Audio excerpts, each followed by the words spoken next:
अस्सलाम वालेकुम नाजरीन, आप देख रहे हैं न्यू बीबीसी न्यूज HD और मैं हूं आपकी मेजबान सना चौधरी। शामिल करते हैं आज की अहम खबरें।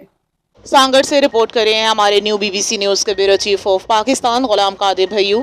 सांगड़ में यूसुफजई कम्युनिटी का अहम इजलास इत्तेहाद, यकजहती और नौजवानों की सरपरस्ती के अज़्म का आदा। बरादरी के मुअज़्ज़िज़ीन और नौजवानों की भरपूर शिरकत, बाहमी ताउन और इज्तिमाई तरक्की पर जोर। तफसील के मुताबिक यूसुफजई कम्युनिटी सिटी सांगड़ के ज़ेरे तमाम मीरपुर खास रोड पर वाक़ मक्का रेस्टोरेंट के ओपन हॉल में एक अहम और बावकार इजलास मुनक़िद किया गया, जिसमें बरादरी से ताल्लुक़ रखने वाले अफराद ने बड़ी तादाद में शिरकत की। इजलास में बुजुर्ग शख्सियात, समाजी रहनुमाओं, नौजवानों और मुख्तलिफ शोबाहाए ज़िंदगी से वाबस्ता अफराद की मौजूदगी ने इस तकरीब को मज़ीद अहमियत बख्श दी।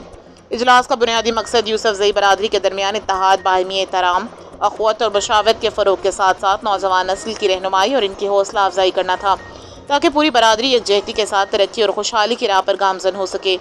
इस मौके पर बरादरी के मुअज़्ज़िज़ीन ने अपने खिताबात में कहा कि कौमों की मजबूती बाहमी इत्तफ़ाक़, बर्दाश्त और एक दूसरे का सहारा बनने में मुज़मिर है।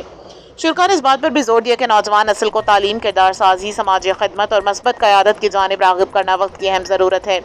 इजलास की मेज़बानी अली रज़ा यूसुफजई, मेहदी हुसैन यूसुफजई, जनाब यूसुफजई और सनी यूसुफजई ने की। मेज़बानों ने तकरीब में शिरकत करने वाले तमाम मुअज़्ज़िज़ मेहमानों, बुजुर्गों और नौजवानों का दिली शुक्रिया अदा करते हुए कहा कि इनकी कीमती शिरकत और नेक तमन्नाएं बरादरी के इत्तेहाद और मुस्तक़बिल के लिए हौसला अफजा साबित होंगी। इजलास खुशगवार माहौल में इख्तिताम पजीर हुआ, जहाँ शुरका ने इस अज़्म का अदा किया कि यूसुफजई कम्युनिटी में भाईचारे, बाहमी तावन, इत्तफ़ाक़ और यगानगत और इज्तिमाई मुफाद को हमेशा मुक़द्दम रखा जाएगा, ताकि आने वाली नस्लों के लिए एक मजबूत और मुत्तहिद माशरा तश्कील दिया जा सके।